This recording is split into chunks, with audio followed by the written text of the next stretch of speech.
Là, j'ai un papier luminant. Ici, j'amène un petit peu de lumière.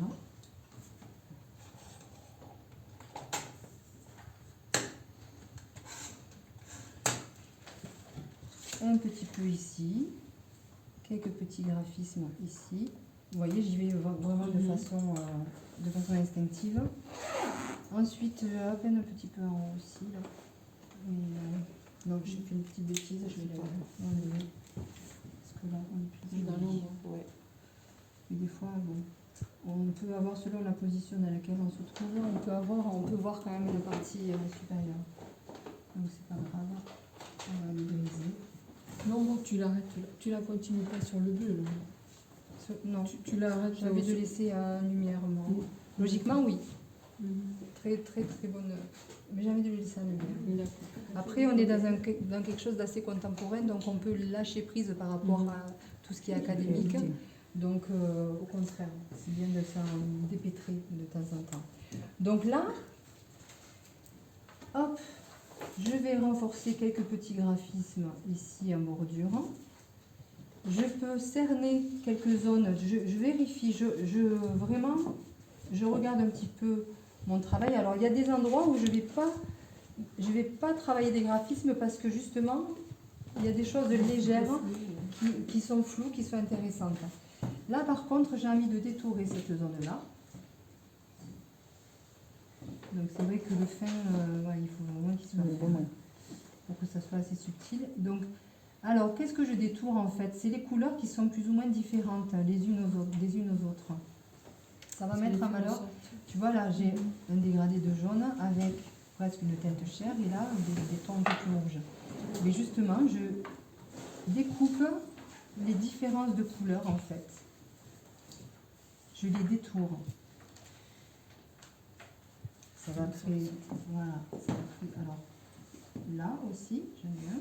Donc, il faut observer au moins votre modèle. Mais on n'est pas obligé d'en mettre partout. Hein. Je peux détourer aussi cette zone-là.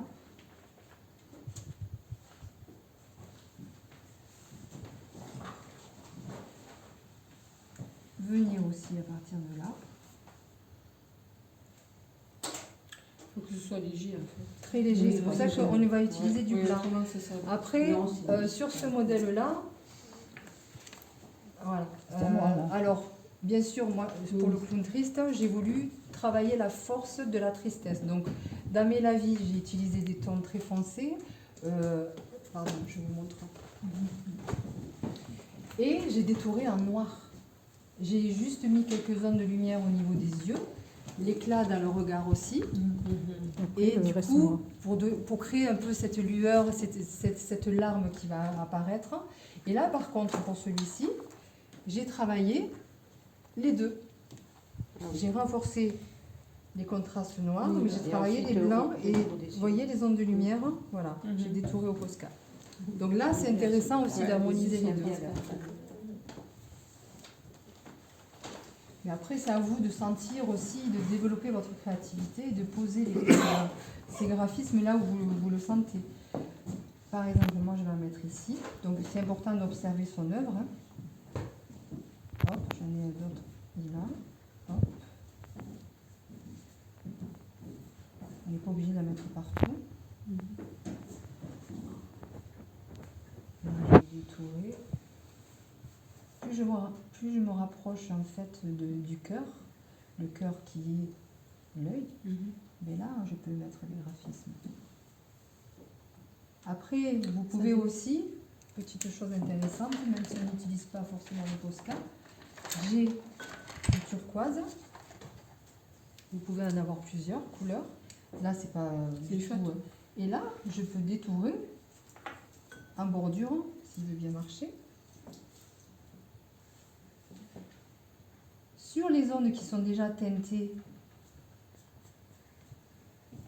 de turquoise, je détourne quelques petits graphismes supplémentaires avec. C'est très léger, ça reste dans du